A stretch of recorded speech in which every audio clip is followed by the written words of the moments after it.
Hey there, boys and girls of the YouTube world. Today we're going to take a look at the Double D Chins 81 Chevy C10 Shortbed.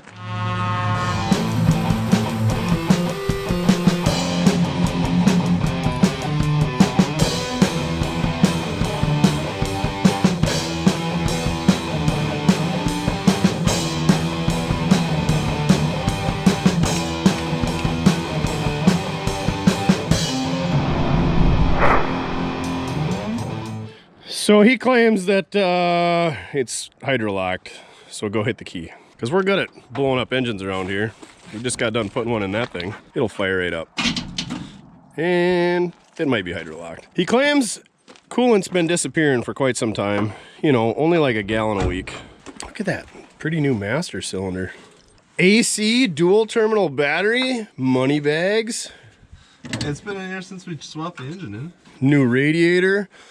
Goodyear Napa hoses. New used radiator. New used hoses too. No, those are new. Brand new. Brand new. Look at all them shims to get her aligned. Go check that video out. How to lower your square body for 120 bucks. Well, with inflation now, it's probably like 135. Chin, he's all about the Gorilla Tape. You can glue in your windshield with it. You can patch holes in your foot. It pour out of there. Oh, I don't think there was any water in there. Look at it pouring out still.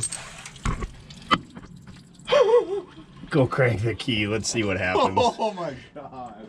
Sorry, Greta. How dare you? I'm gonna back up. Well, I think the consensus is there's getting water in that piston, so now we need to find out why. So we're gonna throw the spark plug in it. We're gonna bring it inside, and we're gonna proceed to tear this thing down. I'm guessing head gasket, or maybe a head. The strap's starting to disappear. Yeah. Oh, weird. Probably from all the coolant in there that's pressure washing it. It's really clean in there now, though. So super clean. Yeah, that was a lot of coolant. Oh, look at this nice washer holding the fan shroud in. That's custom with a K. The finest. I guess worst case scenario, we could always put a Y block in it, or a 223 Ford, or a Y block, or a Nissan engine, or a Cadillac. Cadillac would be cool. Put a Ford in a Chevy. I don't know about that. Built Chevy tough with Ford stuff. Be for sure like a rock then. Like a boat anchor. Oh, we could take the heads off that 327 over here. Put those on here. Oh. Well, you got your mismatched heads. Yeah, I got mine too. That one's probably the same deal as that one that you pulled out of that Suburban. It was a reman deal. Yeah, but at least my head's matched. Let's watch your chooch now.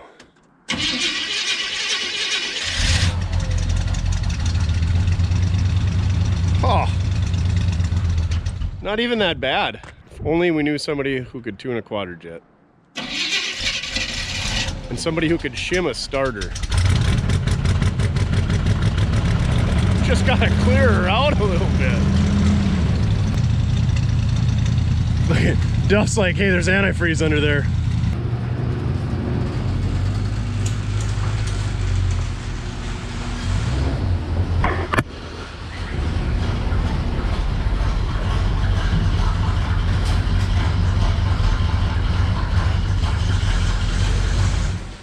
Now what? Oh, we got her inside. Probably start taking the top end apart, I guess. All right, let's rip it apart.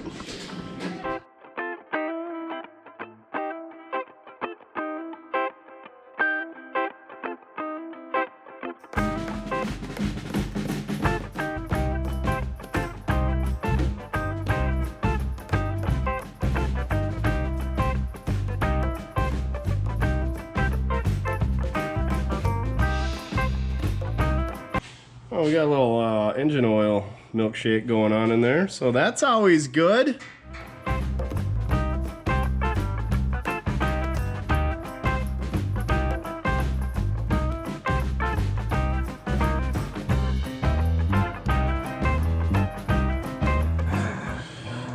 Ooh.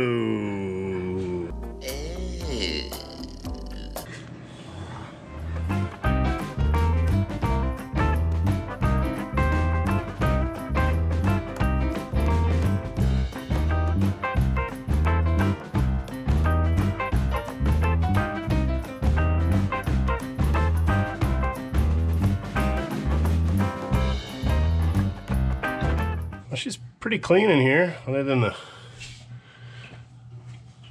restrictions in the EGR ports. Not all sludgy, but yeah, Chin's oil is getting pretty milky here.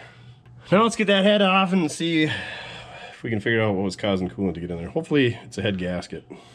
Agreed. It's a crack. Got a plan, but it's not one that I would prefer.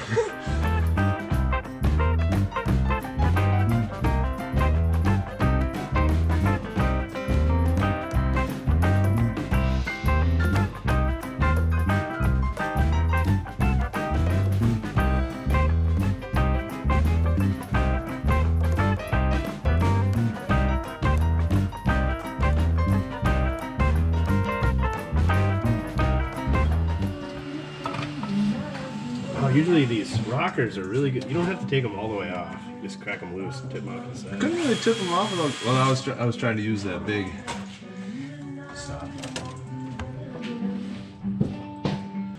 Oh, there's your problem. Yep. So we got the head off here. It's got the STD pistons on it. Those are the good ones. If it keeps on giving, and you see how black they are. You see how nice and white and put in pressure wash this one is?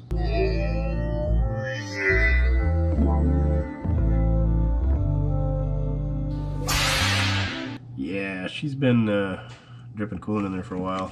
The good news is, I don't think we got a cracked head. You can see how that gasket is blowed out.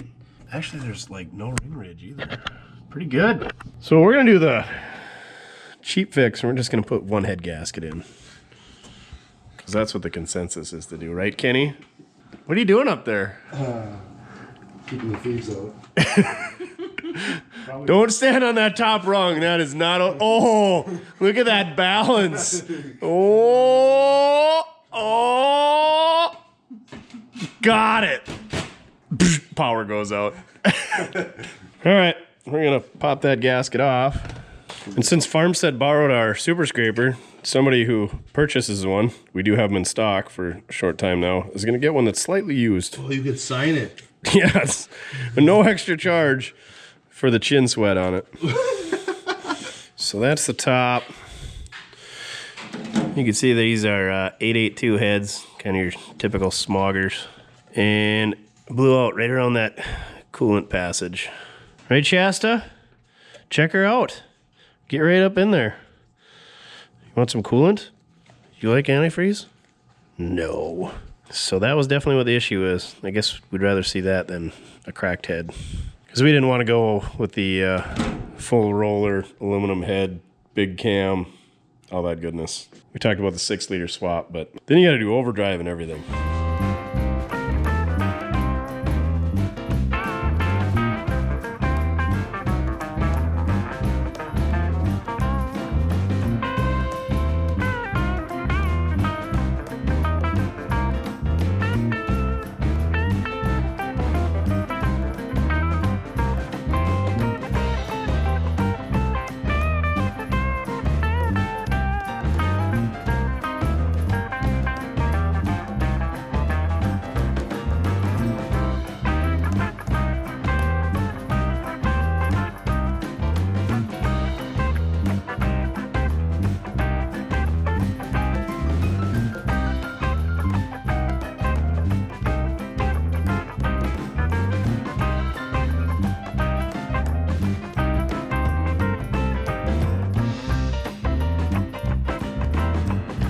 Taking the old restrictor plate off the Red Dragon, I'm gonna plug this EGR garbage and weld her up.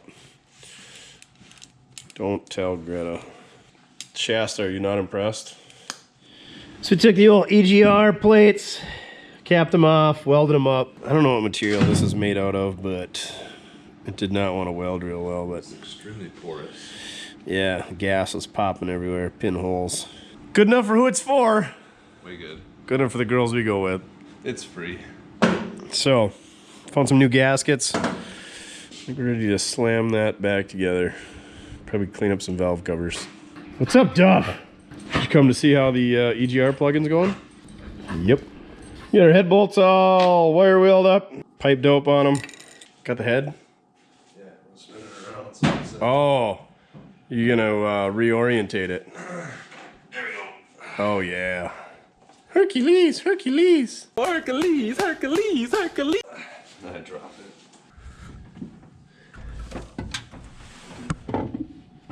Up, up. All right, no, there you go. There you go. Why are you breathing hard? I thought you had a gym membership. I do. I don't go enough. Too busy editing video. Oh, excuses. You know how many head bolts there in a small block Chevy? Come on, Middlestead. Well, 17. More useless knowledge for you. yeah, that's all right. And then, like an idiot, I carried that over and set it in the wrong spot. And just dropped it in there. That was a short one. It's the one that's got to go on the very end. Yeah, you can't really grab it. When these long ones go on the bottoms there. There. Where that one is that I just put in. Oh, that's the oddball length guy. Yeah, there's just these two ones that go. Oh, so that other. Yeah, went right there. I think yours goes. Right. So all the long ones go up on the top in between the rockers here. And there's two left on the toolbox. Oh! Are they different length? Oh, there's 3 left. Yeah, so 1, 2, 3 in the middle there. But these are the same length as those ones. Yes. Yeah. I gotcha. So your short, long ones go on the end. All the long ones pretty much go in the middle and then across the top, and then the small ones go on the outside. Yep. Yep. These are the two oddballs, and these are all the same, and then these are all the same. Roger.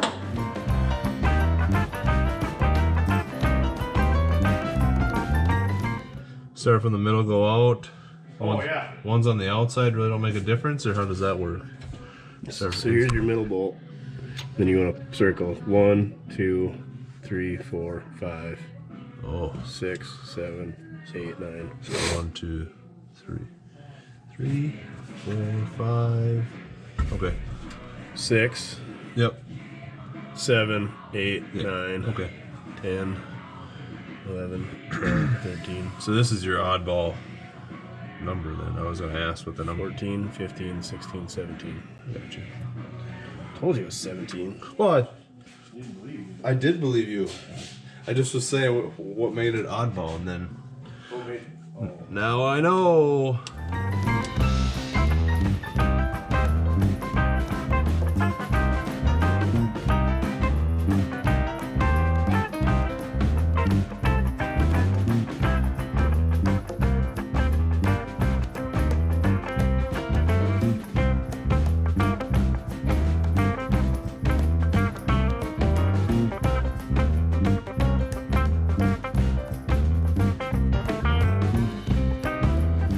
Well, since we refuse to use China walls, we're going to go ahead and use the right stuff. I'm going to take some brake clean and clean those off first.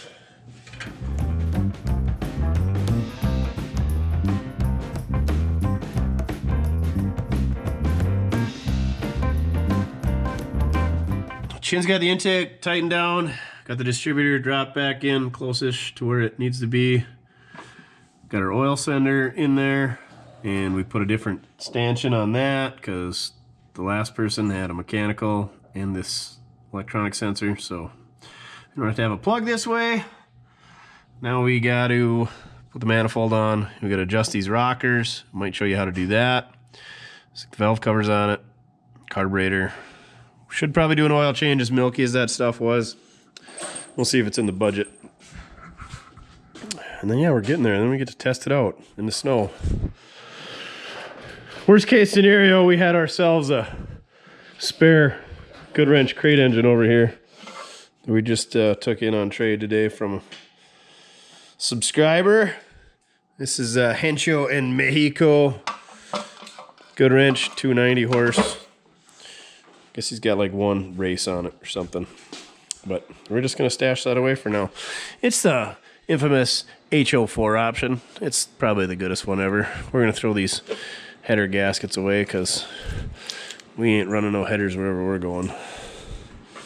You want those? Nope. Throw them in your pickup. Negative. Oh, but they're Mr. Gaskets, Ultra Seals with the high temp RTV. So that'll be a good rainy day project. I don't know. Put that in the Impala, bubble top, crew cab. I don't know what else needs my white square body. Never mind, that oil burning 4.3 is just fine. I should save the fuel pump pusher out of that 327 out back that's in the scrap pile. What else do we need? Oh, spark plug. And this manifold is way too shiny for anything we got around here. Better cool as well, though. It is super cool.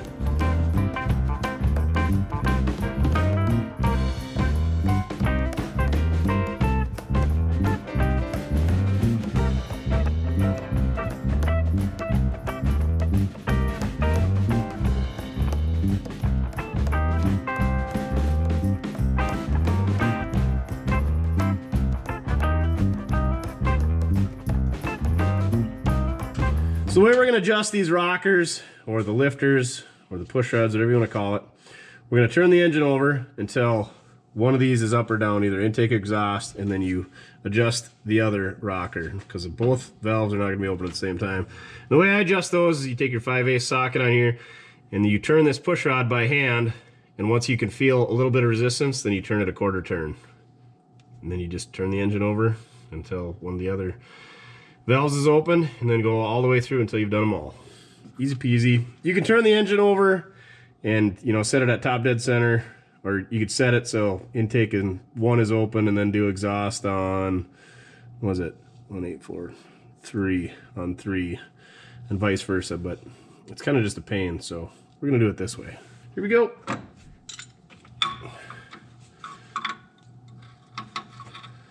So we should be at number 1, 8, 4, 3. So let's turn it over. Let's turn it right. Actually, yeah, you can set it off to that side. 3. So we should be watching this number 3 exhaust.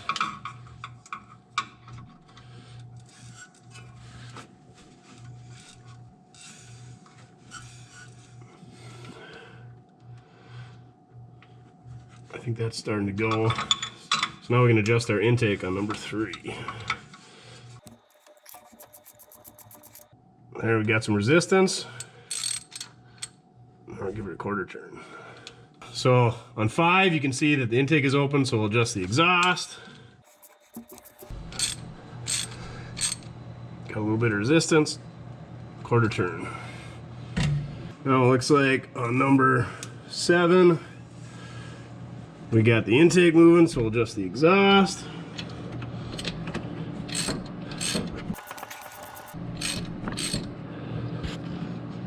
This one's kind of a bugger to get out with the brackets back here.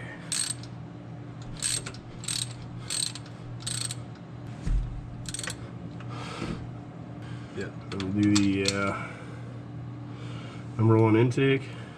Not that too much. There. Good? Yep.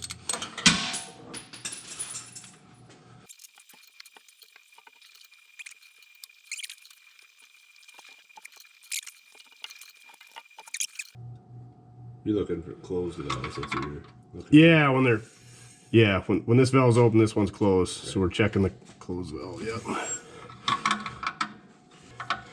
Yeah, you want, we're just putting a preload on that lifter, and you want preload on it. And that's what we're doing, is preloading it with that quarter turn. Right.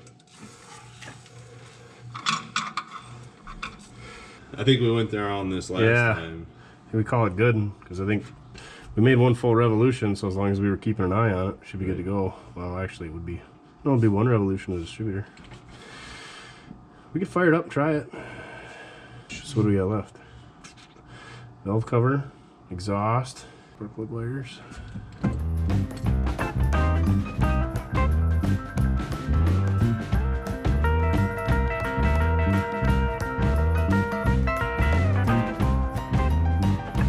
So we got it pretty much wrapped up here. And we're gonna go underneath. We gotta hook up the exhaust. I think we're gonna drain the oil. You know what you should do while you're under there? Sim that starter. God, the starter on this thing is so annoying. So we're gonna get an 1/8 inch drill bit. We're gonna shim that up too. Resolve that issue. It'll probably make it start better. Just kidding. It'll be less annoying when it does. Yeah, oil change, starter, exhaust. We gotta put coolant in it. We'll have to adjust the timing. And hopefully this thing's good for another 3 years. 30, no, 45 years. A 76 engine in this thing. Yeah. Standard bore. This thing's good. I thought it was opened up, so guess we now know. Pleasantly surprised.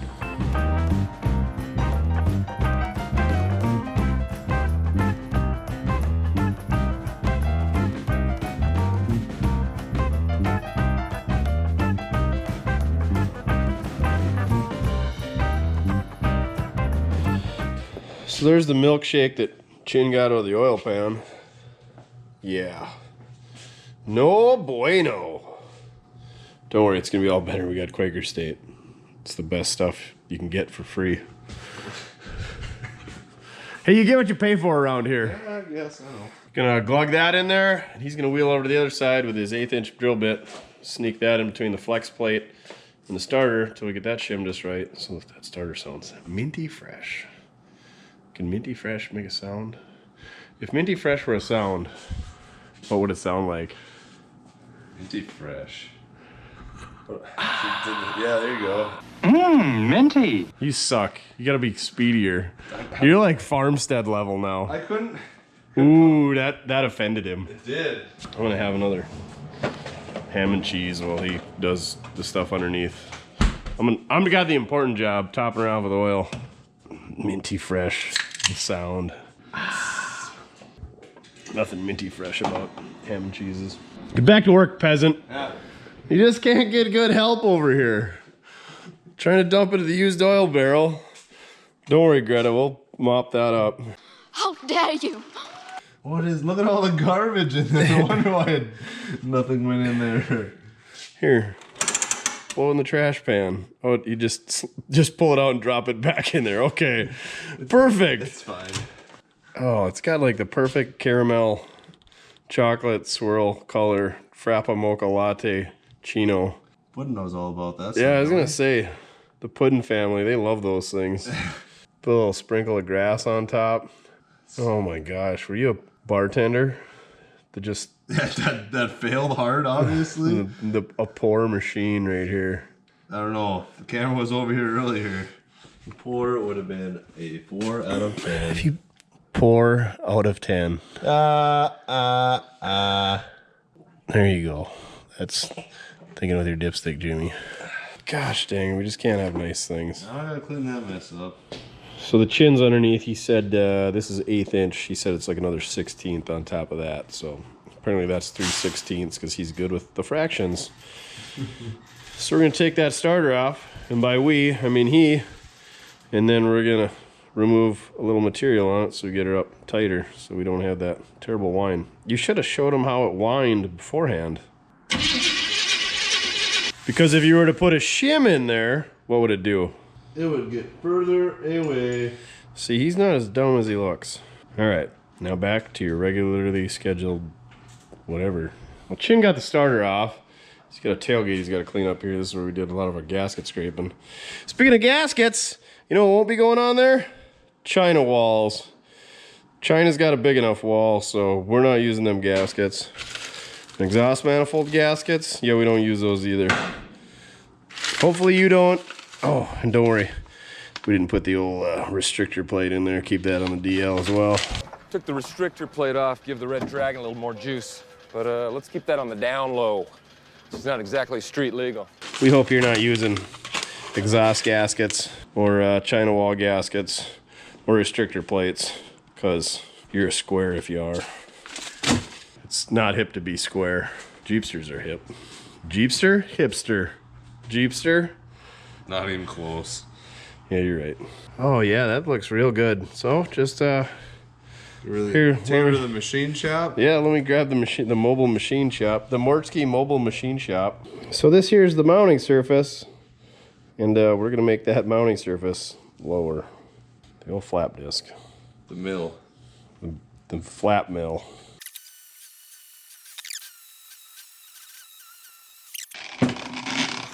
Slam it on. 60% of the time, the Mortske mill works every time. 60% of the time, it works every time. That doesn't make sense. Oh man, he's got that tailgate spotless.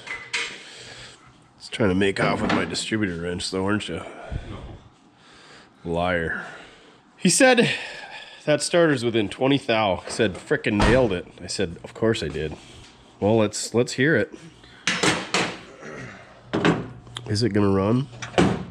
What did we forget? It needs some coolant, but it'll be fine. He didn't even say it.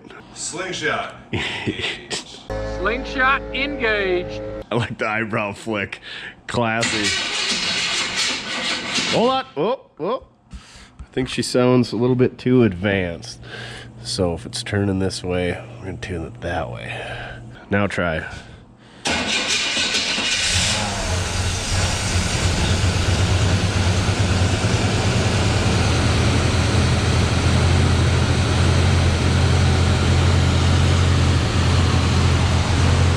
Valve train sounds okay. I think we gotta play the starter, or the ignition timing. Starter sounds better. What do you think? Starter sound better? Yeah, looks quieter. I think once you get the timing figured out, that'll.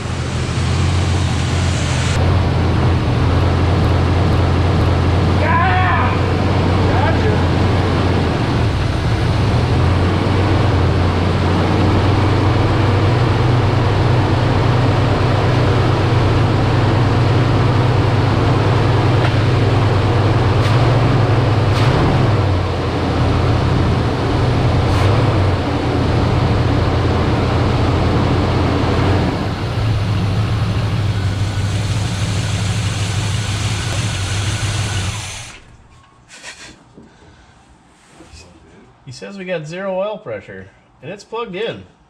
That can't be right. Yeah, that seems odd. I guess I didn't blow out that fitting that I put in there. But, I mean, what are the odds of crap being fudged in there?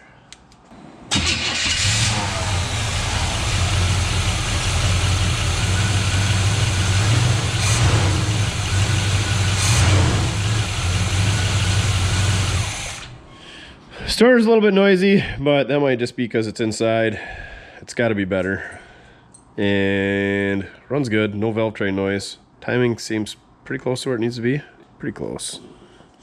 But we got no oil pressure, so we did change that fitting, so the only thing I can think of is there's some crap in there. We'll split the sending unit apart and see, I guess. Make a mess, probably. Fresh oil everywhere.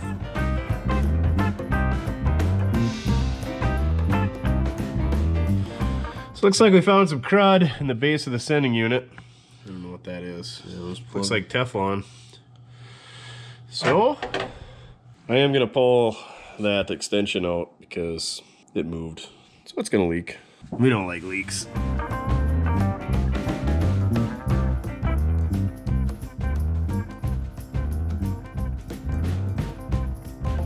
What are you doing in there, Richard? What'd you do? Knocking everything out of the glove box? Just trying to shut it. Apparently Duff is gonna start it up for us. See how she sounds. You check the oil gauge.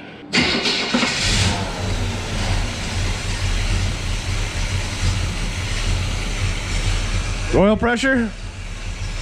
So we got oil pressure. I think we gotta play with the timing a little bit. The starter still doesn't sound that great, but it's gotta be better than it was. Got her full of coolant? Yep. All right, we'll run her through some heat cycles and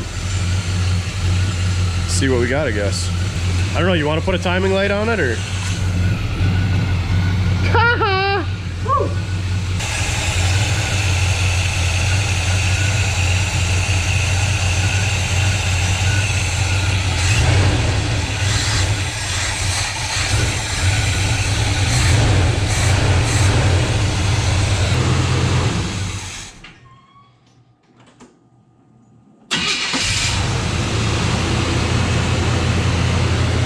Starts good. Starter sounds horrible. I don't know why. You said it's Maybe I'll have to go underneath and check it out. Do I have to go double check your work? No, I don't think so. Just want to crawl underneath there. I really don't want to crawl underneath there. Guess I can't complain about it anymore when he comes over. That starter makes a bunch of noise. I'm jacking it up. I don't believe you. Okay. Dude. No? No. That's like ton. So I was looking in the wrong spot. I was looking in that shaft of the Yeah. gear. Like it's at like 3. It's at least a 30-second.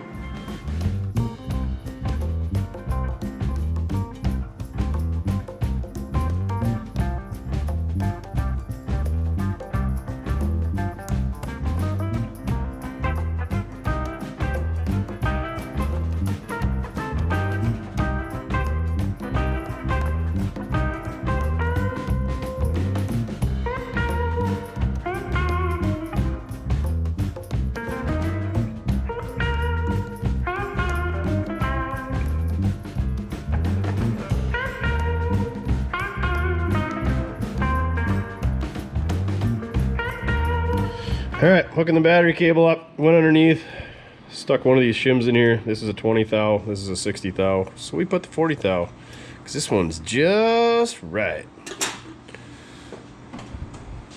See what happens.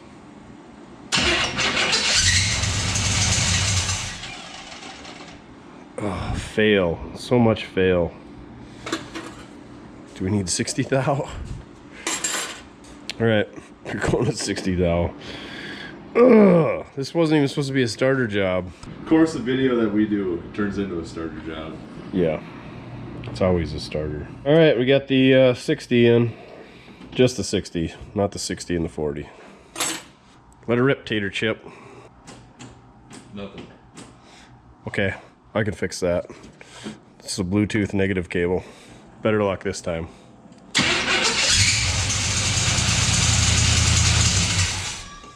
What the frick? So we got a 60 and a 40, so we got 100 thou in there. Now it's gonna be A little bit. tolerable, let's say.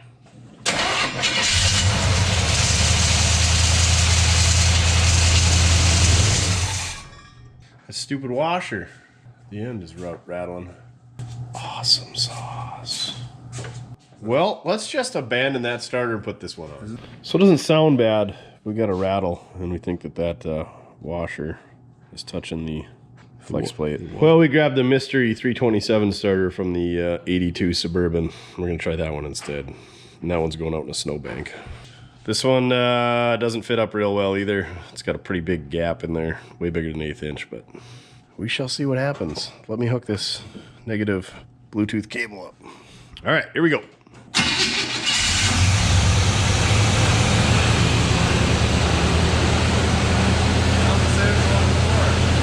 No, it sounds way better.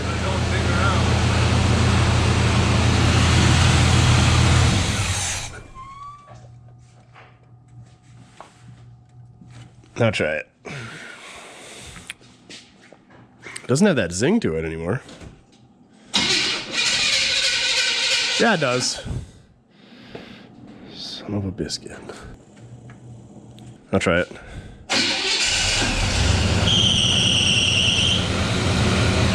Belt.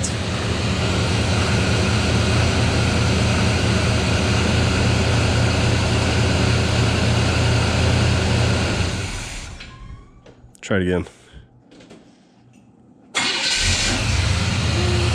I think it sounds better. We can play with it a little bit. Timing. I think that oil pump shaft turned on us. Cause yeah, it's like turned all the way back into the transmission dipstick. But maybe it'll be okay. Who knows?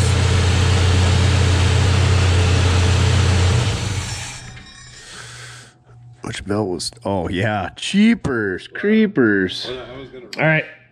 So we pulled the distributor out and we got it lined up at number 1 with the timing mark, which Chin says the timing mark is No, he guaranteed it. So let's hear that starter scream for mercy now.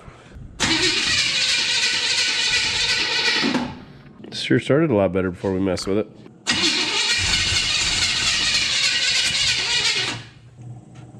Okay, try it.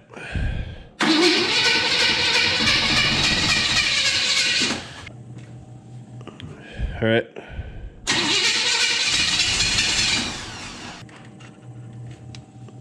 Okay.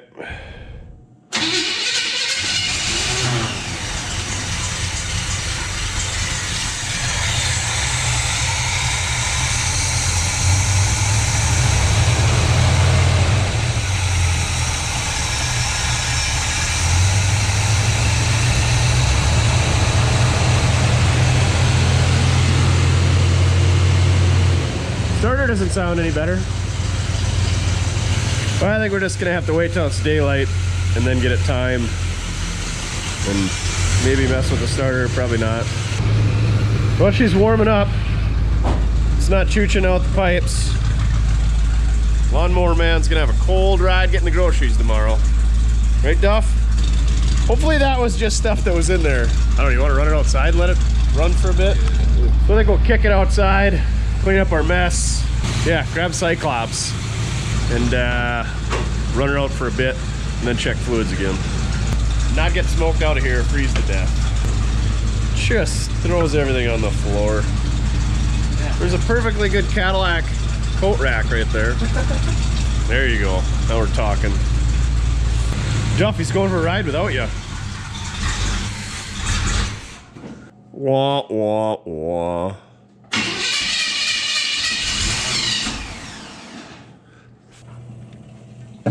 Okay, now try it.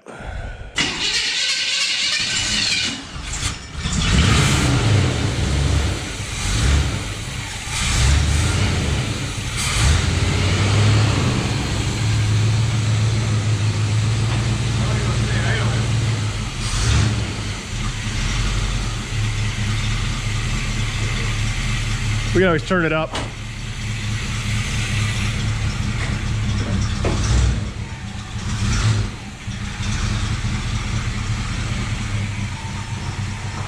All kinds of goodness. What is that oil from, Duff?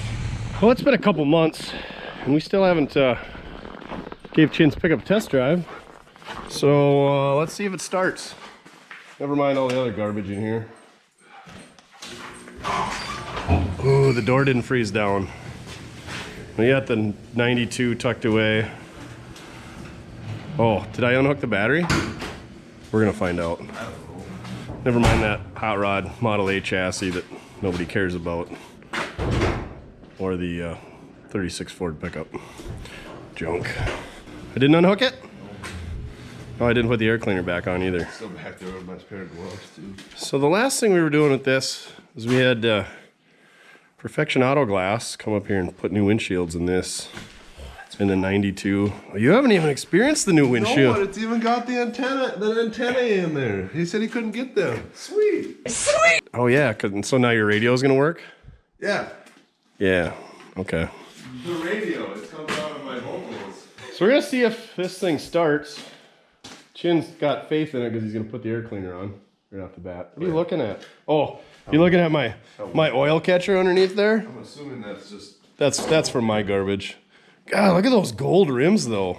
Dang. I wish they were Dayton's, but they're sadly just rallies. Just 15-inch rallies.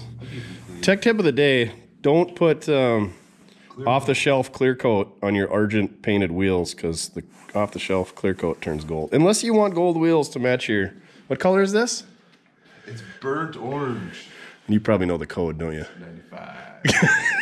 I'm not the square body expert that Watch West Work points me out to be. It's Chin here. All right. Fire this son of a biscuit up. Hold on. Reset that choke. Oh, he's a quadribog king too. Let's see what comes out the old tailpipe. Oh, this is the side too, right? Yep.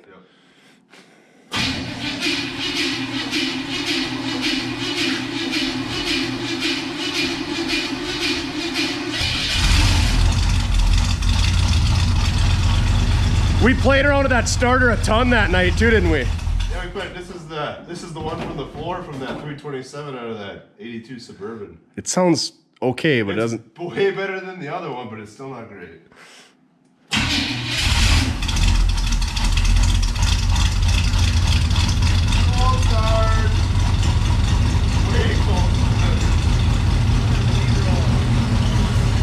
I'm gonna see what the temperature is right now. It's a balmy 12 degrees above zero.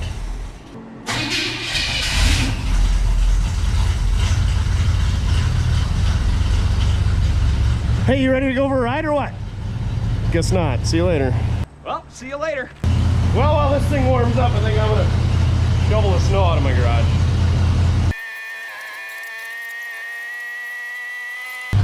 She's running a little fast. Jin's gonna top her off with some coolant. I guess it's down a ways. So you always leave a jug of coolant in there after you work on the cooling system, right? Don't spill, or Duff will drink it and he'll die. Oh man, look at that perfect pour. The concentration. No. That's not concentrated, it's 50-50. The concentration right here though. Now he's gonna spill. Isn't there a joke about blondes and orange juice because it said concentrate on the label? I'm just looking at it so hard. Yeah. Oh, look, we spilled coolant. Look who decided to show up. Yeah, this guy. This guy. You ready to go for a ride? Do you like square bodies? We're gonna pack 3 deep in this thing? Oh, of course. Oh, you're gonna take the cool rest out for more room? You're gonna donate it to me? You got one.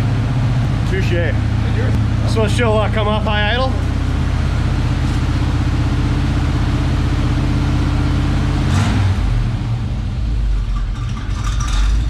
Oh yeah, she's good. The Quadra-Bog King himself. Can't believe he hasn't jumped in there yet. He's like, oh yeah, I'm totally doing it. I'm gonna get the seat cushion. Oh, that is the best pillow ever. This pickup, you're code number 95 color. Ready to do this or what? Yeah, sure. All right, we're gonna go take this thing. What could go wrong? Don't say that. We're gonna take this thing for a test drive, I guess. What are you doing back there? Don't be peeing on my mower tires. Unlike Mower Man, we put it away for the season. Yeah, get those icicles off your genitalia. God, that's gotta be cold. So we noticed a little coolant coming out there. I tightened up the low radiator hose, which I don't think we had off, but we'll see. Definitely running rich out the right side. Not so much on the left. That's how cold it is. That stuff froze it to the ground already. Ready to go? Quit cleaning your nads. Oh, we got a little bit of a leak.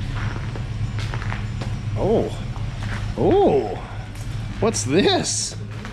We'll address that somewhere where it's warm. Yeah. Come on. Hey, let's go for a ride. Oh well, it's fine. It's not gonna overheat, it's 12 degrees. Snug as 3 bugs in a rug. Duff, do you like the squares? Yeah? Well, that's a lot of coolant. What is going on there? I wonder if it wasn't all just sitting in that, the lower that core support. cross member? Yeah, the core support, whatever. Well, watch. You ever whipped a donut in this thing? One wheel peel, no. Are you kidding me? We do a donut 8 out of 10 weeks with 1 wheel peels. We'll have to do it somewhere. Or should we go for a test ride? We're going to Muffins? Yeah, let's go to Muffins. He's got something pretty cool on the hoist, so we'll check that out, I guess.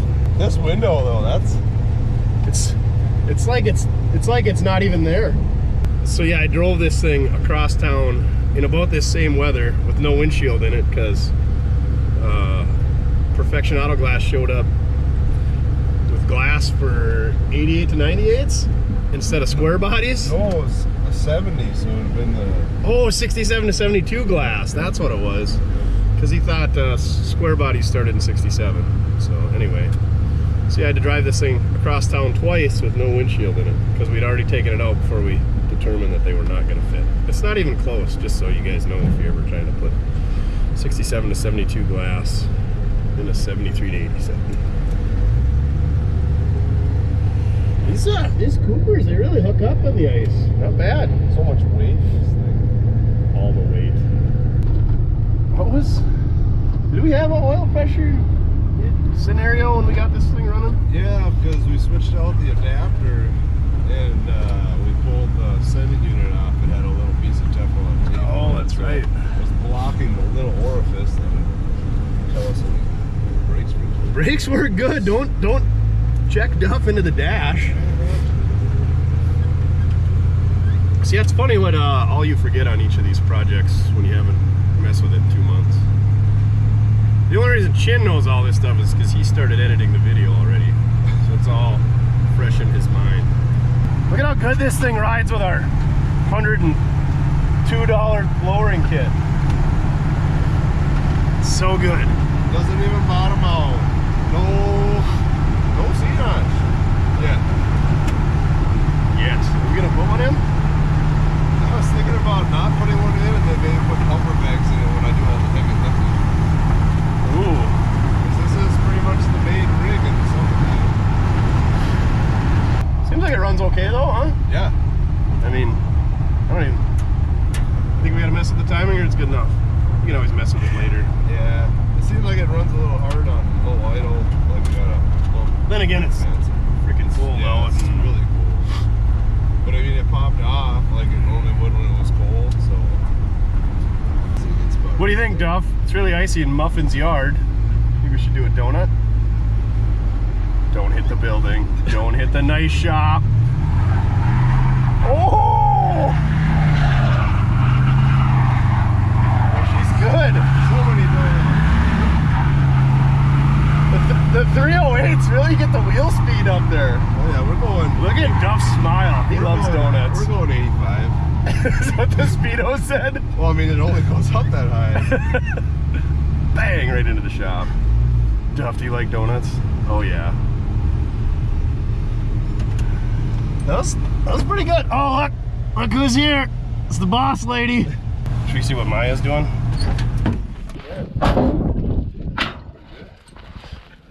Duff, where's Maya? Oh, besties. Yeah, your donuts aren't real round. They're just kind of... It's really front heavy. Get in there. Oh God, he keeps his shop way too warm. He says it's only like 74. It's 68? I think it's Kinsey. Thermometers off. So, this is the Muffin Man's dad's 56 Chevy. Straight axle, 350 fender well headers, disc brakes. It's got a aftermarket 9-inch rear, some kind of slot looking wheels with some cheater slicks. I don't know if it's a factory 9-inch or fabricated. Ladder bars, coilovers, whole bunch of chrome, cool stuff. Chrome ladder bars. It's got a chrome cross member. So the problem was it wasn't shifting very well. He didn't like the way it shifted. He was missing second. After looking at it, they ordered a new Hurst shifter. Their new Hurst shifter is for Muncie, M20, 21, 22. He's got a Borg Warner Super T10, so that wasn't gonna work. It's got an ITM shifter, which I've never heard of. But the rods are way thicker in this than that Hurst that he got, which I'm sure there's like different Hursts. So I drove the car. Shifter seems to work fine. I did miss second a couple times and I was really getting after it, so I think it's just becoming acclimated with it.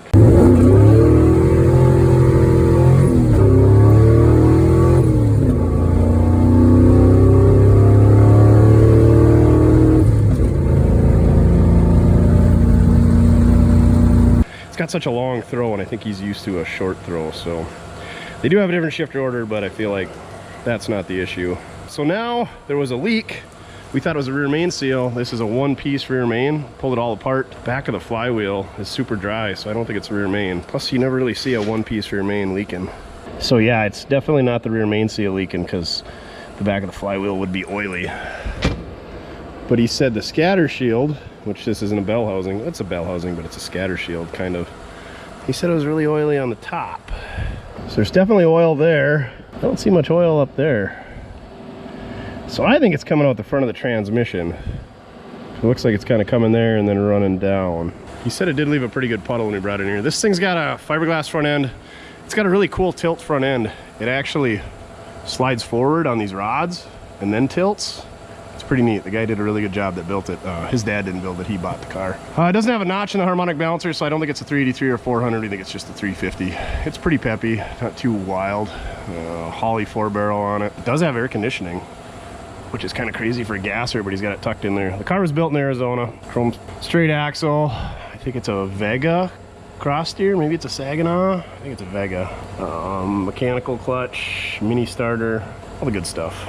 So we're gonna take a look closer at this transmission. You can tell it's a Super T10 because the way that it is. Also it says Borg-Warner, and they got the fine spline input. I don't think you could get a fine spline on a Muncie M20, 21, 22, but maybe. I think they're 10 spline and these are 26.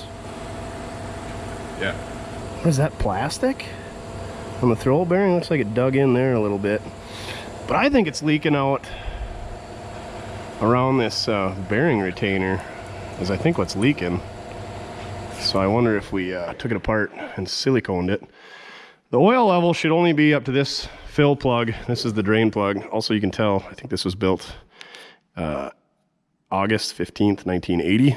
I don't know when they quit the Muncies, but I would say in the early mid 70s they got away from the Muncies. And then I'm guessing this is the last digits of the serial number of the car that it came out of, so it probably came out of like a Trans Am, Camaro, or maybe a Corvette. But it looks like the plugs are all kind of leaking, so I should probably take those out, tape them up. These are cast iron. The Muncies are aluminum. Also the Saginaws are aluminum as well. So the Saginaw is kind of like your cheapest one. They're not as good or robust. The Muncies were in the middle, and then your T10s and your Super T10s were the most robust. I'm not a freaking expert either, so somebody's gonna argue with me, but I always thought the T10s and the Super T10s were the best. So yeah, I don't know. I think this is your counter shaft or reverse idler. I don't know what they call it, but I suppose it could be leaking out past that. I guess what I was getting at is the drain plug is here, so the fluid level should only be up to about right here, but as the transmission turns, you're flinging oil all over, so it could be up to this point. You want to grab a 1/2 inch, see if we can snug those up a bit, maybe? Are you helping me, Maya? How do you stay so clean?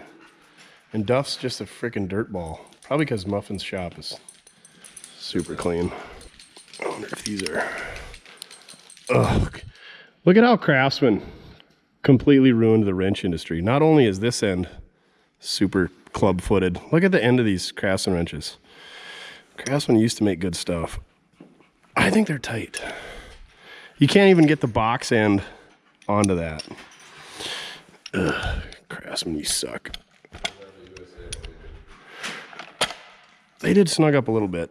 So I think he's got to take this off and seal it up. I think is where our leak is coming at, because really the only other spots is it could come by here. I think there's a seal in this. Let's take it apart. Let's take Muffin's perfectly good transmission apart. And then leave it apart and drive away. So I'm gonna open that up. We're gonna see what's in there. And you two are gonna chew on each other. Duff, I know you like the big girls, but she's got about 60 pounds on you.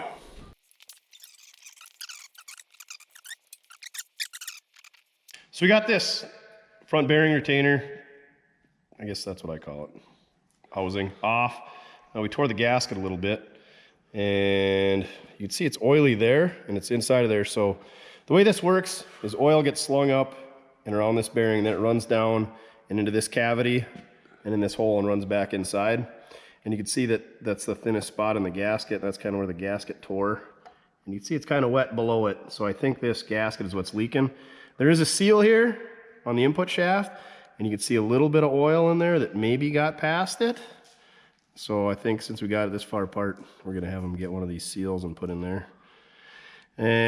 But it doesn't really look that oily on the shaft like it got out here, because it would have to run past that seal, which sits about here, come out to here. So you can see this is the the sealing surface, because it's nice and smooth, and this doesn't have as nice of a finish, obviously you wouldn't want to seal riding on that. So it is a little bit oily, so I think it might be running past that a little bit. And if they can get a gasket, put it in there, but I guess I would rather use silicone on this, because these paper gaskets, they really don't. There's like nothing there. Yeah, they don't do much. And this is machine, and this is machine, so it should be a pretty tight seal. Put some right stuff on it. But the clutch isn't all oily, so it's not running down the input shaft and getting on the clutch. So everything looks pretty good there. So I think that's what we're gonna tell them. Silicone this, get a new seal there. This sealing surface looks pretty good. I don't think we're gonna have any issues there. So I think that's his issue. You definitely don't want to slide this out, because then you'll have an issue. So watch, they're gonna call me tomorrow and be like, hey, we slid that input shaft out, we got a mess, help me line everything back up. So I think that's it. The other thing is we're gonna lift this car up, and just to make sure that it's not leaking out that they didn't put a regular gasket in the back of the intake. And then there's also oil pressure line or sensor. I can't remember what this car's got. I would hope it's a hard line and not a plastic one. We'll take a look at that. See what we got. Maybe show you guys some other stuff underneath this thing. Going up. Oh, you guys are so happy just hanging out. Separated. Duff's like, I just want to go for a ride in that thing.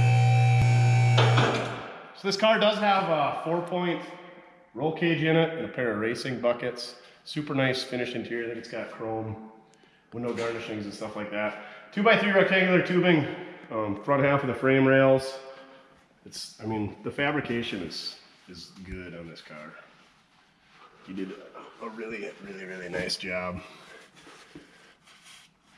Being a southern car, the floors are all really nice. Somebody got a little bit crazy there with the 4-speed at one time. You can see they put a floor pan in there, but the rest of the car is pretty dang good. Got a drive shaft hoop in it. Yeah. She's pretty good, all undercoated. You can see the shifter must not have fit quite right, so they heated her up. So it's got weed burner side pipes with mufflers, and then he's got electric cutouts. And on our test drive, we made it all the way back before Muffin's like, hey, did you open the cutouts? And this thing's obnoxiously loud without them. With just them, yeah. So when we opened those up, yeah, they would have heard us from town. So here's what we got going on here. One piece for your main. I think there's oil at these plugs. They all look dry. It does look like it's been oily up top there. Oh, it kind of looks like it's coming out up there. Yeah, it's got some residue, I was feeling. So right here is where it doesn't even have an oil pressure sensor on it. It's just a plug. So that could be leaking. It doesn't look like they've got a gasket in the back of the intake. Seems like it's pretty light for whatever silicone they put on it too. Yeah, they definitely didn't. I like to go heavy with the silicone because you can always wipe it off or you make sure it's sealed, but they either did not use nearly enough silicone or there's a gasket in there. And we all know that on the China walls, you use the silicone. Ooh, red plug wires, my favorite. Way fast. So to be honest, I think that's as oily as it is and as clean as it is up there. I think that's where his leak is coming from. So I think he's gonna have to pull that intake, and then I would definitely pull that oil plug out and put a new. Put oil pressure sensor in there, period? Well, yeah, maybe that. Or put at least some Teflon on there, fix her up. So yeah, I think that's where his issue is. Yeah, there's like an 1/8 inch in there before you even get to the silicone or the gasket, whatever it is. But yeah, it's definitely not his rear main because there's like no oil around that. There's none on the flywheel. So I think it's just running down there, getting that bell housing, getting inside there, running out the bottom. Because yeah, you can see how oily this starter is. Oh yeah. Yep.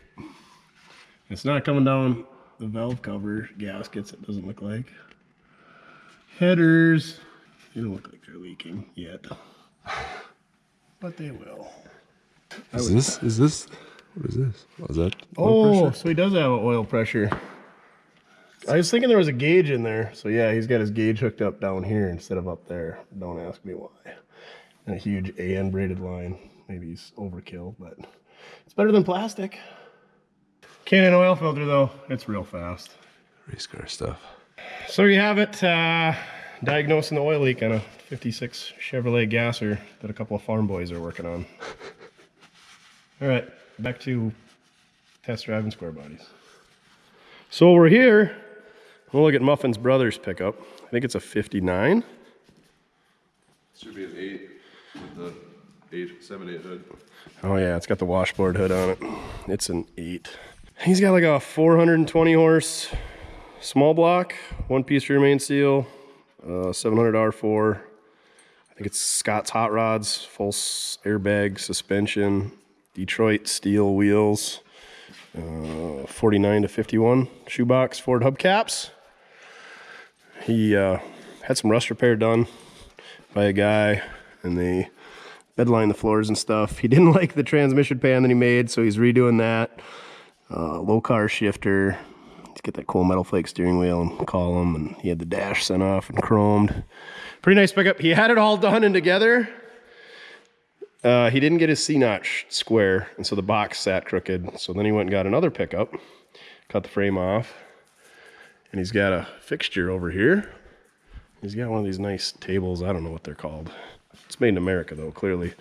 And he's fixturing it all up, and he's getting his notch way more good. You know, 3 levels, so you know it's good. Right up there with Puddin's Fab Shop type stuff. He's gonna do a new notch and stuff in it. So, yeah. Pretty tough stuff down there.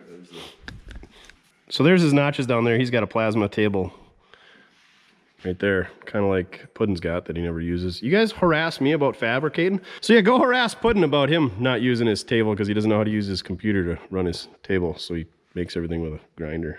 Yeah, I would have just left it, shimmed the bed up. Again, Scott's Hot Rod 4-link. It's got an aftermarket 9-inch Curry axles, disc brakes.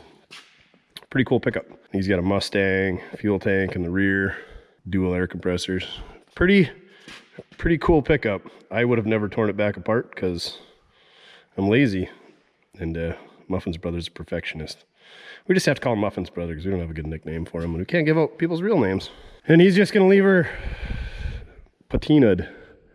It's a big back window, custom cab, and yeah, it's got a front. I got him a front bumper off of a 58 or 9 Ford car. They look kind of cool on these. He's got to get that to fit if he's gonna go with it. I don't know. This thing's pretty rowdy too. Where does his exhaust come out? I know it's super obnoxiously loud. Yeah, probably because the exhaust dumps right under the cab. But yeah, figured we'd show this to you guys quick. Maybe when he gets it done, if you guys like this thing, we could do another walk around, and then we could do the same thing on that 56 when they get her on the ground, go for a ride in it. Pretty cool car. We'd show you the interior and whatnot. What do you think, Duff? Should we get out of Muffin's hair here and go do square body things? Yeah. She's over there rolling in the snow like a goob.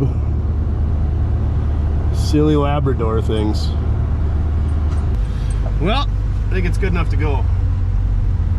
This thing anyway. Look at that. Ain't saving none for nobody. Fork it over. Flatbed stacks, 7.3 life. All the lights. So many chicken chasers. Now what are we gonna do, Duff? Run her back to town, I guess. Well, let's run this thing back to the shop, and let's see if we can't get one of my pieces of hot garbage back on the road, ready for summer or winter driving, because it's got the 4-wheel drive. What do you say, Duff? Should we work on our junk too? Okay. We'll see you guys in a moment with some new hot garbage. Well, should we see if a Ford will start? I bet it don't start like a Chevy in the 12-degree weather. It's warmed up a bit. Let's get an update from Mickelson Racing. Oh, you want to work on an LS swapped 49 Ford that's chopped? Yeah, we'll get to that one someday too. Too many someday projects, huh, Duff? 19 degrees. He's warmed up. Is this thing gonna go? Hopefully we didn't fill the fuel tank up with too much snow. Just kidding, you guys know that's not my fuel tank. Here we go. The battery.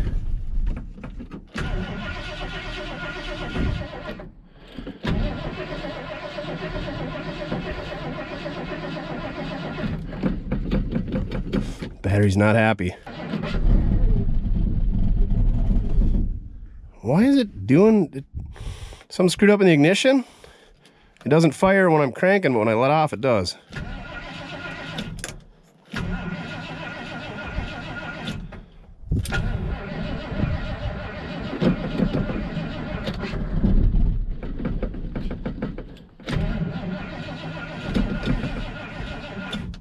You know where the booster pack's at?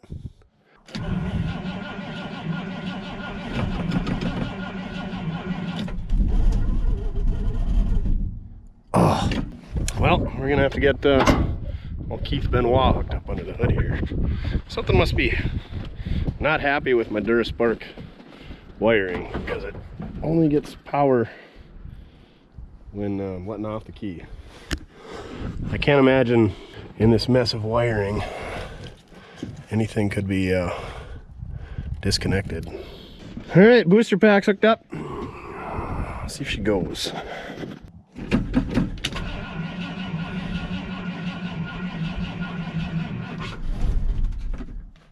Why does it pop off when I let off the key?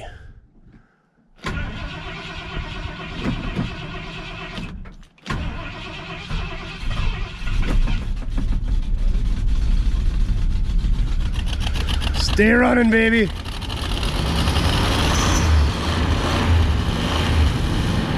Oh my. There's a lot of snow flying off that fan. Oh my gosh. It's a lot of snow.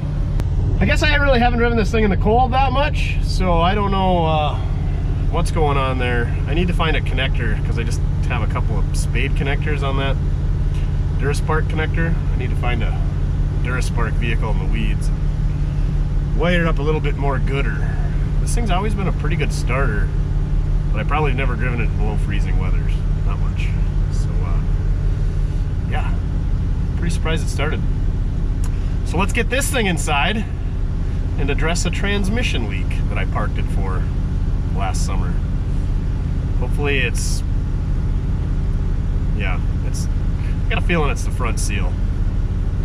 So pull a transmission, but first we're gonna find out exactly where it's coming from, because you don't want to pull a transmission if you don't have to.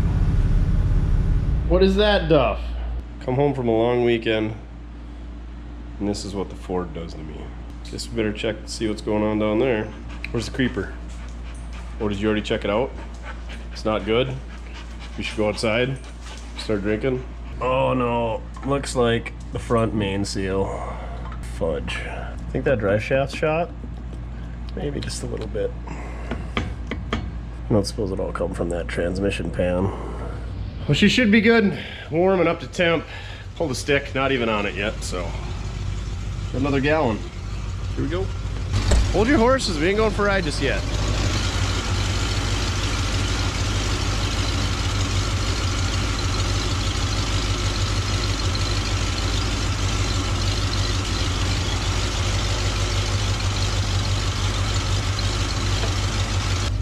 Well, it says it's in operating range.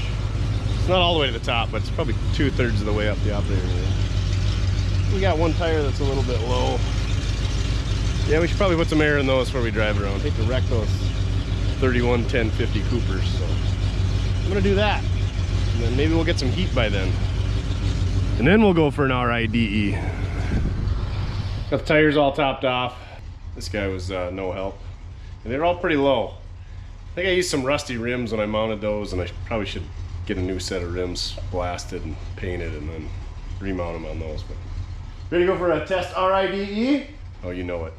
I can't get the heat to go to defrost, so might cut our ride short because you can't really see out the windshield. Lights work though. What do you think? Oh, he loves this pickup. She looks good. Hold up. It was in reverse. Oh, I guess we didn't look to see if there was a puddle. I mean, I glanced. Yeah, there's no puddle on the concrete. We need to figure out what gear the transfer case is in. The way it spins, I feel like it's two-wheel drive. See if we can get her to bump into two. Now we're definitely in two. Oh yeah, because it won't get out of its own way. Oh, these tires are bad on ice, apparently. haven't really driven this thing much in the winter, unfortunately. Every time I try to get this thing ready for fall and hunting season, something dumb happens. I think the year before last, I used it a fair amount for hunting. But of course this year, yeah, I think it was July or August when the transmission took a dump, and then I just moved it around the yard a couple times after that. It's, oh yeah, no speedometer. That fuel gauge don't work. This one does. Temps, this thing's always run super cool. Oil pressure's always been good. I didn't check the engine oil, but this thing was usually pretty good. Didn't leak much. Knock on wood.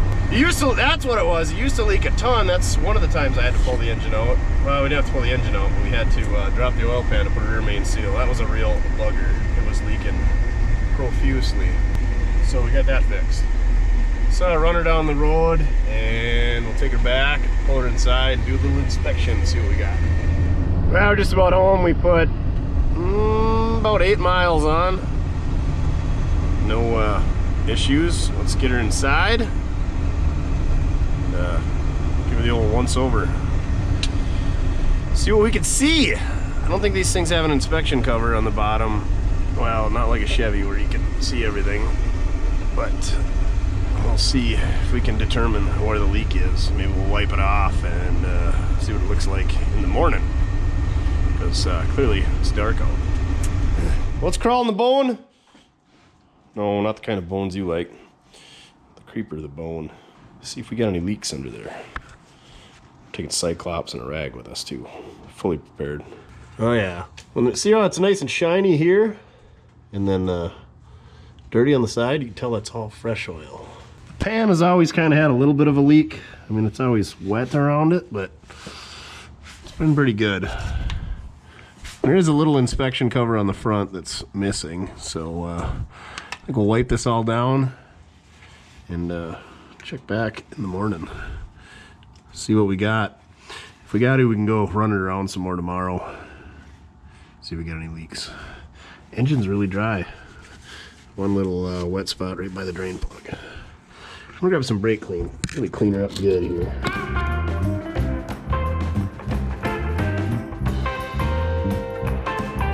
We don't got it spotless, but she's pretty dang clean, so I guess we'll check back in the morning, see where we can come up with for a leak. If we got it, we'll put some more miles on it. Just that easy. The waiting game. And now we wait. Put that tranny cooler line rubs on that exhaust. Fixed it. Real world problems call for real world resolutions. Looks pretty moist underneath the pickup, don't it there, Duff? Good news is I think it's all just this water stored in the back of the pickup getting soft. You want to crawl underneath to take a look? Yeah, I'll do it. Well, what the hey? Dry as a bone. Guess we'll have to go for another test drive. Oh, you like test drives, don't you? I'm wondering if there's not like a pinhole in the torque converter, because it dumped, you know, 5 quarts of ATF out, which is a lot to come out of front seal at one time.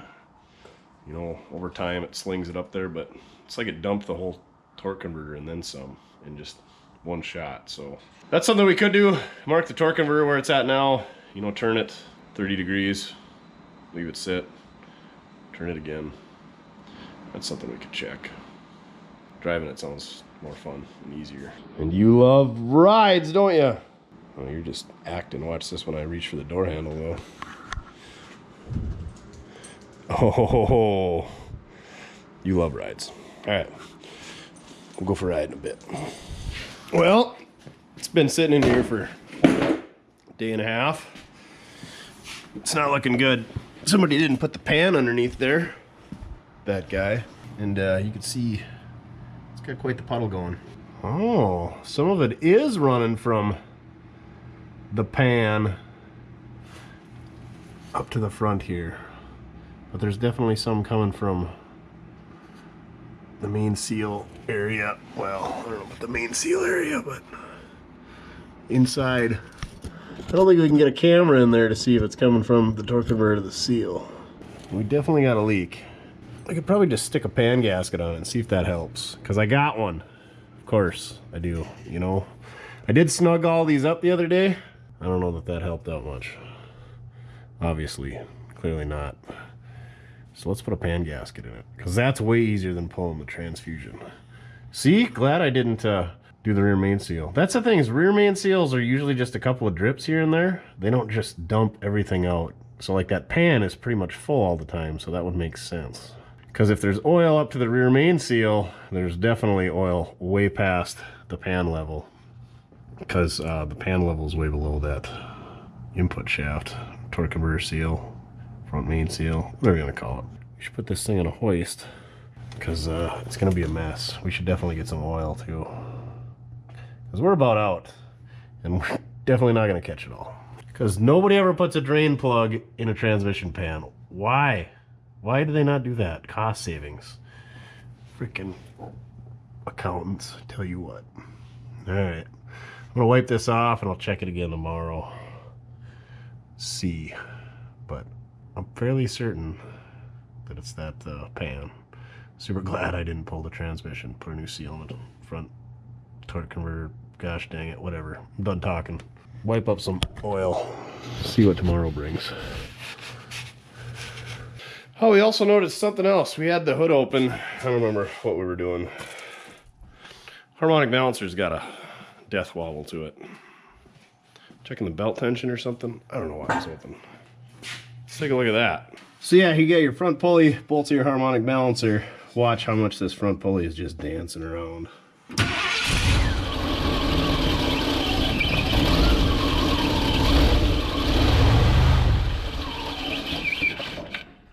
Could you guys see how much that's moving? It's pretty bad. So I think we'll get a harmonic balancer coming too. I don't know what it hurts by them being bad, but it can't be good for holding belts on. This thing's actually pretty good about belt squeal, so. All right, we'll get some parts coming. Well, you ready to rip into this thing, Duff? I think now that we know it's the transfusion pan that's leaking, it's always kind of been leaking. So I had this gasket laying around. It's a FG-0114, made in America by ATP. I think this thing's a C6. That's what I labeled it as. We're gonna go underneath. First thing we're gonna do is we're gonna see if that pan has this general outline. I had these boxes laying on top of it for some time here, trying to get her halfway flattish. You know, because you don't want a wrinkly gasket. I don't know why they don't cellophane them to cardboard like they used to do in the good old days. Well, the last thing you want to do is pull that pan off and find out you don't have the right gasket. I don't know what material this is. It's like a cork, but not, you know, it sucks of the cork. I love soaking a cork.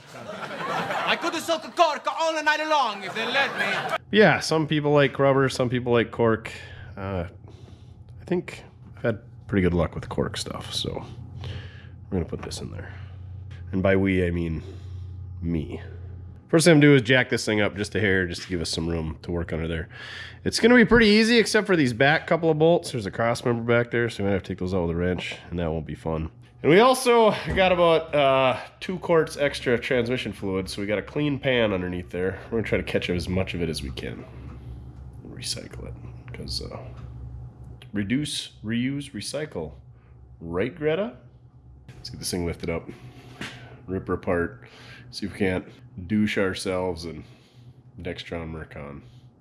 Can't wait. Maybe even put some plastic gloves on, because it's gonna be messy. I know it. We got a 1/2-inch socket, extension, wrench, ratchet, little cyclops. I think we just need the bone stir now. We should be good to go. Oh, we got our Venom black gloves too, you know, because we don't want to get the cancer. Let's open the hood. Maybe that'll let some light underneath there. Probably not.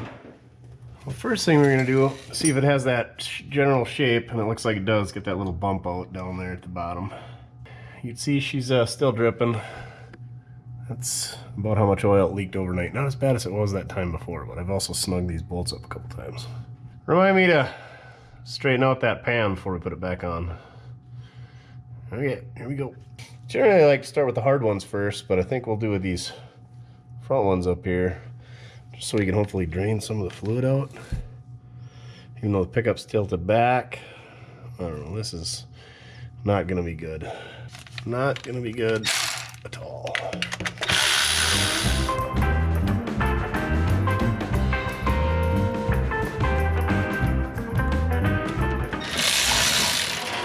Oh, that's the money shot. Good news is we didn't get much on us.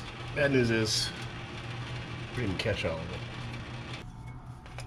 Oh, for dumb. How are we ever gonna get that out, Duff?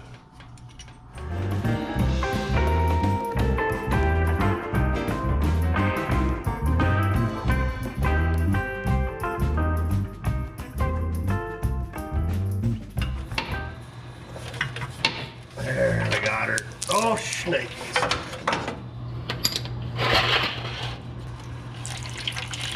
Oh, that's all darn tip. Oh, that's a mess.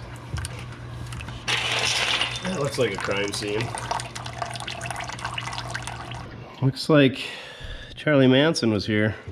Let's throw some of these pig mats down that we got left over from the old unibody project. You know, dam that up so it don't make it to the floor drain. And let that drain for a bit. So I know a lot of you guys are gonna critique me down below about changing the transmission filter. I don't really see a need to. The fluid's clean, it worked fine. I'm not a big transmission filter changer guy.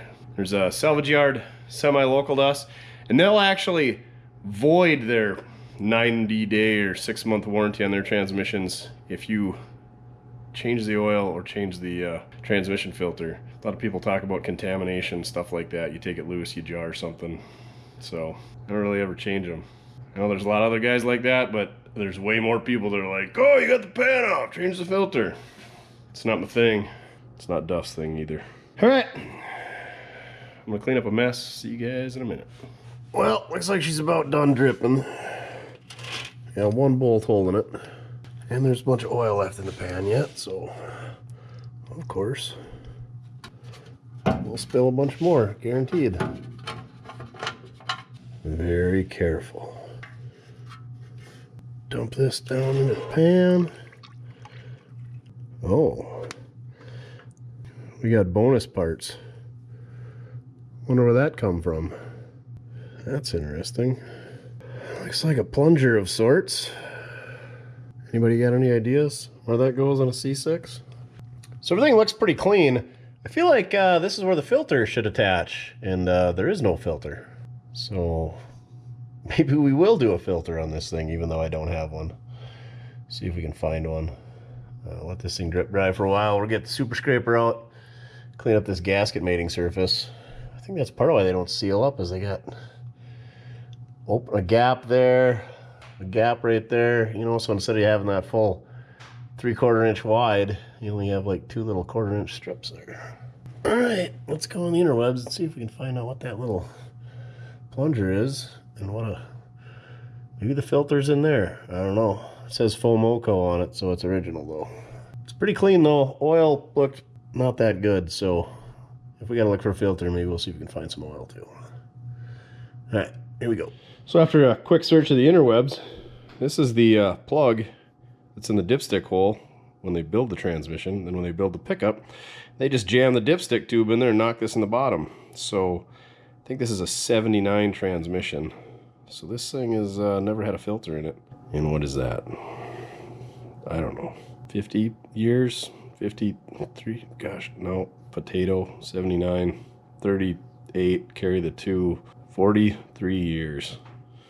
43 years. This thing's never... Because, I mean, if this was serviced, somebody wouldn't throw that back in there. So yeah, she's pretty dirty and metal-y. So we're going to clean that up. We're going to use our super scraper, clean the gasket off, which we already did on the transmission. And I think we're going to go try to get some new fluid and a new filter.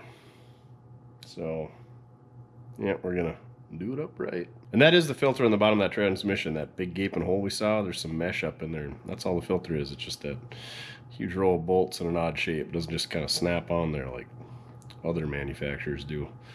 So we'll probably grab one of those because it looks like Napa Todd's got one on hand. So we're gonna do it upright. Then we're gonna take and we'll put this pan, the edge of it, on like a stool or the English stump, and we'll tap them down because they've probably been over torqued a couple times by, I don't know who that would have been, but yeah, we're gonna do that too. And we'll whammy it back together. Okay, okay.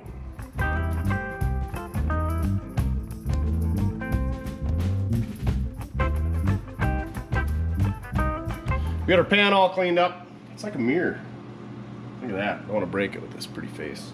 Anyway, old Napa Todd, he's got a filter for us, and he's got this neat 6-gallon jug of ATF that I guess we're gonna just set on the shelf, and then we can refill our 1-gallon containers. And it sounds pretty neat, and it's super reasonable. So if you go through a ton of ATF like I do, look into the 6-gallon jugs from Napa. It's like not even a jug, it's a cardboard box or something with a bladder inside. Back from our road trip, looks like we got a 1-9710 Ford C6 transmission filter kit. So yeah, looks like we just take these perimeter bolts off here, and that's your filter. Just got a mesh screen in there, so I would think you could just take it apart and wash it up, put it back on, but we're gonna do it right. And check out this sweet 6-gallon box of ATF. You just gotta reach in here and pull the old dingly out. Come on now, watch me make a mess. Looks like he gave me the dented can discount. This thing's about ready to burst. You just pull this guy out. Here, we just turn that knobby do, and we can fill up smaller jugs. Look at how neat is that? How neat is that? And this stuff was like 60 bucks for like 10 bucks a gallon, as opposed to 25-ish bucks a gallon. So less than half price. We can just, if we just had a shelf to slide that thing in, that wasn't all full of other crap. And then you just take your quart jug, your gallon jug, and fill her up every time. Pretty excited about this. The old bulk box. Napa coming through. I really should start. I should really stop bashing Napa. Thanks, Todd. So I'm gonna go underneath. We'll pull the old one off, slide the new one on, and put it all back together. This one has an actual quart gasket. Once I cut this open, we're gonna not leave the gasket. So we'll pull the gasket out and we'll put that one up on the shelf. See, this is the way they should be stored, nice and flat like that. This one actually looks a little bit thicker too. What say you, Duff? Yeah, we're gonna use the Napa one. What Hensho and components made in Vietnam. Oh, it even shows you how to do it. Except for that filter looks nothing like this one. Oakley dokley. Oakley dokley. Before we put the gasket on this pan, which I'm gonna silicone to it, we're gonna take and put a socket and tap all these bolt holes down. Doesn't look like it pulled at all, but just to make sure, you don't want to have those pushed out. Because if you over tighten these bolts, they're gonna push in that way, and then the center in between here is gonna be pushed out. So your gasket's not gonna seal. So what am I thinking? I gotta tap it that way. Like so. So I'm gonna do that. Also, here's all that filter is, just a little fine mesh in there. So I don't know why you couldn't pop that off, clean it up. I suppose you'd wreck the gasket, but not much to it.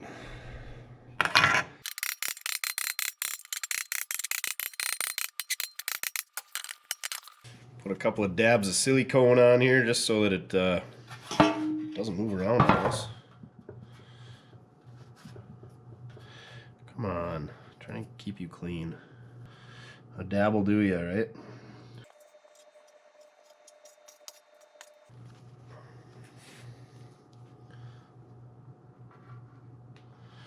We really should have seen if that conformed to the pan and the bolt holes before we did that, but the land shark wouldn't lead us astray and give us the wrong parts. Alright, pan is ready to go on.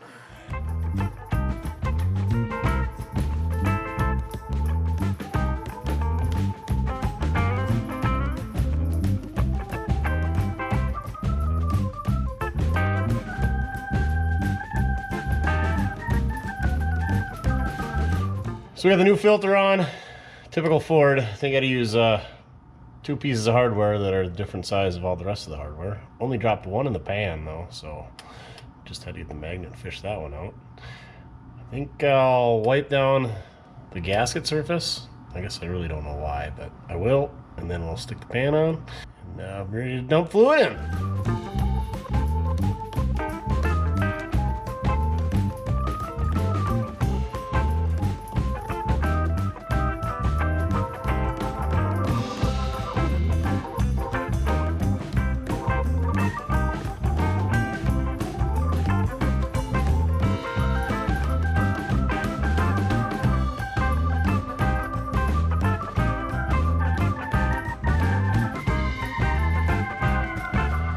Well, I think we got them all in.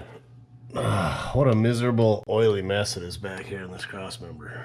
Hopefully this resolves all our leaks. I think we're ready to let her down and dump in some fluid. Speaking of dumping in some fluids, I'm about ready for a sandwich. What about you, Duff? You were just tuckered out. We got all our tools put away. Oh, there's a little crud in that filter. Not too bad. Oh, it even had a brass gasket on it. It's pretty nifty. I mean, what's this gonna really catch? You know, it's like a screen door, basically. Just catching the big stuff.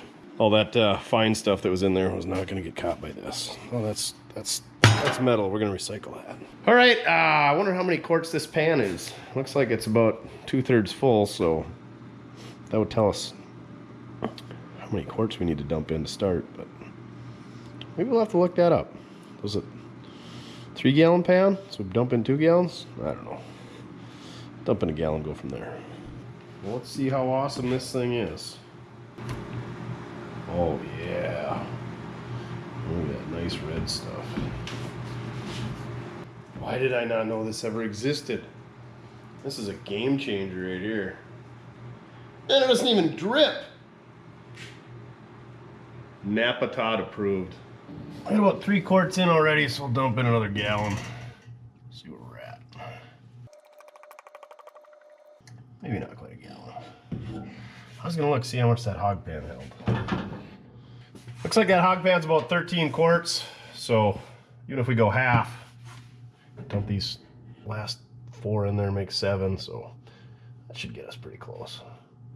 Safe enough to fire it up anyway, yet not too much to overfill it and shoot it up the dipstick tube. You don't want that. So we're gonna fire this thing up, run it a little bit, and then check the fluid, because you gotta have it warmed up, operating temp. And in Parker neutral, we check these transfusion dipsticks. This thing doesn't want to stay running without babysitting it for a while when it's cold, so we're gonna adjust the choke. So how you do that is this is, I don't know what they call it. This is the choke. There's 3 screws, one there, one down there you can't see. You see how it says lean right there? So if you turn it this way, it's gonna make your idle not as aggressive. If you turn it that way, it's gonna make it more aggressive, I believe. And you can see that little spot where my screwdriver was, so I turned it, I richened it up a little bit. You see, I wonder if when we turn it, we can see the choke actually would do something. That's all the way lean, I believe. Ugh. So we're gonna just turn her back a little ways there, tighten those screws up, see if it'll run on its own. And I have never done anything, well, I take that back, not anything. I did put an accelerator pump in this Motorcraft. I call them Holley 2100s, but they're Motorcraft carburetors. They're the same thing, right? Just kidding, Ford guys probably get mad. All right, so hopefully that cures that, so we don't have to babysit this thing when you fire it up when it's cold out. And then we'll check the fluid. Does it count as a cold start? It's in a heated garage.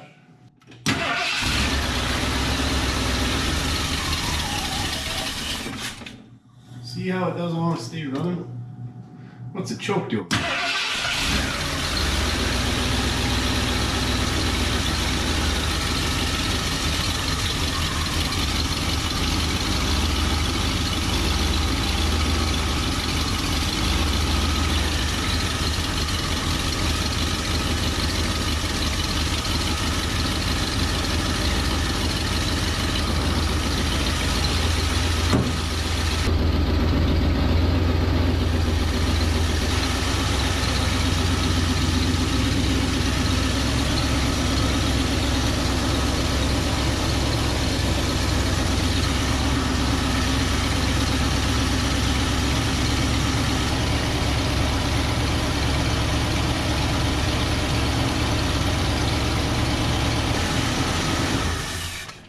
definitely got our idle a little bit higher. It's probably not where I want because it's about 55 degrees in here, so it's probably not going to work so hot when it's 10 degrees outside, but it's better. I don't know if there's much more adjustment to it. I probably should go through this carburetor, but it works pretty good other than the cold starts. We were about a pint, maybe a quart low, so dump some fluid in there. I like to cycle it through the gears a little bit, get that fluid moving around, and then we'll go do a test drive and then we'll check it again. Yeah, we've pretty much got this thing wrapped up. And we don't have any heat in the back right now, so you guys got to listen to this electric furnace blare, so I think we're going to wrap this up for right now and take it for a test drive. Hopefully she works. Well, what do you think? Should take her for a test drive? See if we screwed up that transmission.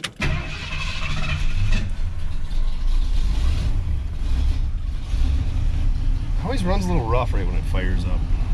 Like it gets loaded up. There's the button that opens the door. There it is.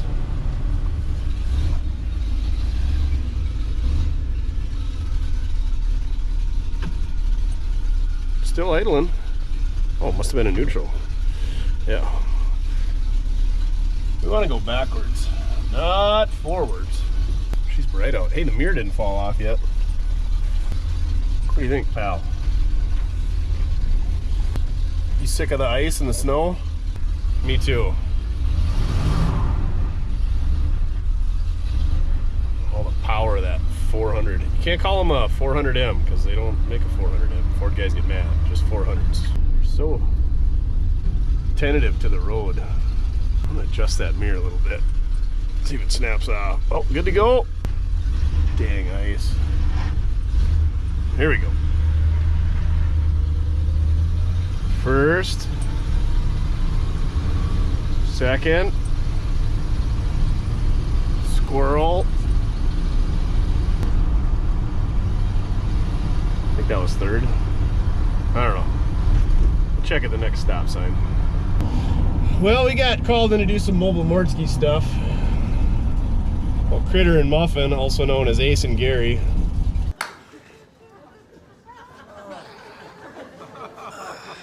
Saturday Night Live, they're trying to put a rear main seal in a 6-liter Chevy. And they're struggling at it for some reason.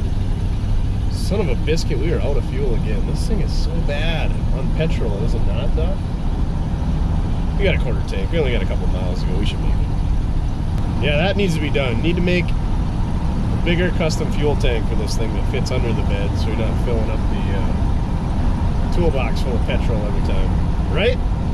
Ooh, so is Maya's going to be there for you to chew on? I like this pickup.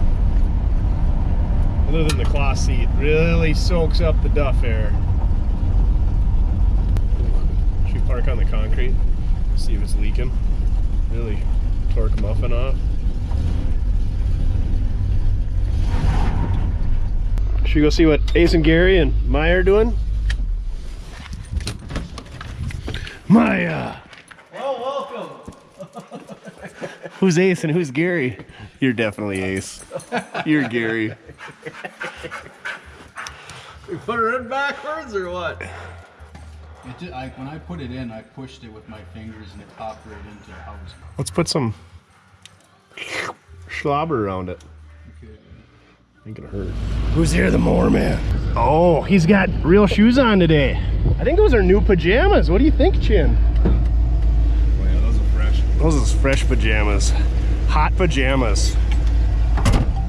If Chin and I and Duff were to start a band, I think that's what we'd call it. Fresh jammies. Fresh jammies. Yeah! Yeah! Fresh jammies. Ooh, that 4-wheel drive she really digs, huh? Twist the doors. She's a real torquer. I wonder where he goes. Just kidding, we know where he goes, guys. It's been a while since we've had a sighting. Is that front left tire completely flat? And why does he drive down the center of the road? I mean, I know he doesn't have any mirrors, but, you know. He doesn't have any cameras either. the foxes given are low. What's that big rod hanging off the side? Did he buy a new broom? Oh, he's just spitting his snooze off to the side. Check that left front when we go around him, if we can ever get around him. There's the passing side and the suicide with mower man. Duff, would you ride in a cart on a mower if I did that? Oh, we couldn't get around him quick enough. I feel like that left front is toast as I jack into the neighbor's snow pile. Duff, you were supposed to check the transmission fluid. My bad. What do you think, Duff? This thing's working pretty good. We put another 25 miles on her just now. Looks dry under here. It's just about above freezing.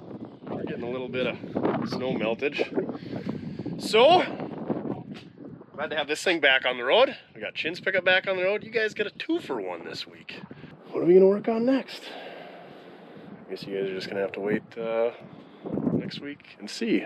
We're not gonna save the shop by getting these going because neither of these pickups are for sale.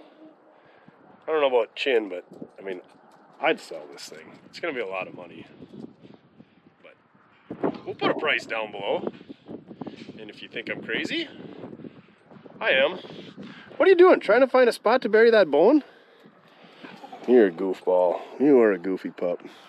So, thank you very much for watching. Hope you guys view and like and comment on these project videos, because it's not really will it run season because we can't drag any more stuff in from the weeds because we got lots and lots and lots and lots of snow. So let's get some projects done so we got some stuff to ride in the summer. Yeah, you'll definitely find that in the spring when the snow melts. You are such a silly dog. And plus we got to see more, man. So I'm gonna go inside. We're gonna press some studs into some brake rotors for a 72 Chevy 3/4 ton for the Mickelson Racing channel. Go check him out.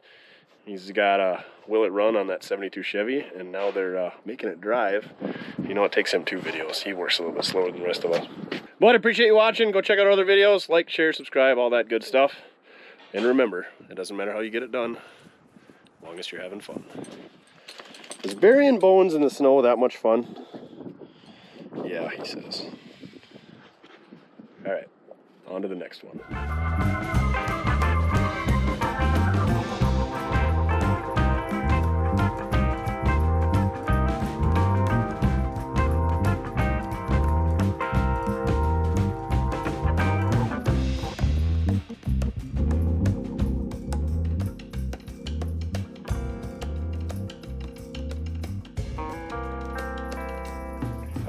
This thing is such a workhorse.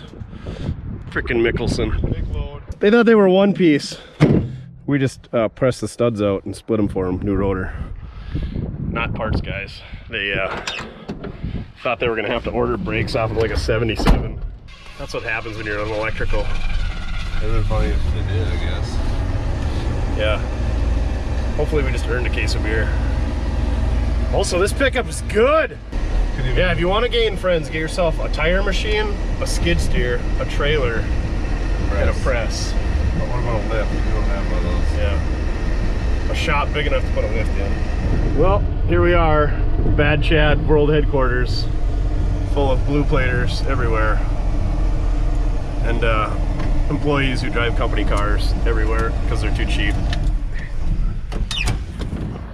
Yeah, also we're not very good friends. We rode on his new rotors.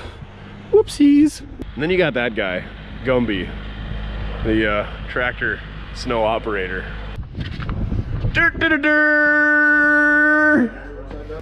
Oh, you guys are really making it happen over there, huh? What do you think, Luce? Do I smell like Duff? Oh my god. Oh no, we had to work pretty hard at it. Everything's difficult for Chin. Like, not like Mickelson Racing difficult, but what's going on? Pet Lucy, come on. Twisted Tea. Hits a little harder. You're welcome. We got some race car stuff. It's even red. Oh shoot, we should have put off-road use only. It's even red. Race car red. Oh, race car things. You should put some race car. Oh, it does have race car valve covers on it. Oh yeah. Oh, I didn't just like they all do. Didn't buy any red spark plug wires. Yellow battery cable? How about black positive? And a never start on the boost, ready to go. Yeah, but it's new. It's 521. Why is it on the charger? Brand spanking. Yeah. Sounds like a year old. Look at you guys and your fanciness here. Don't screw it up.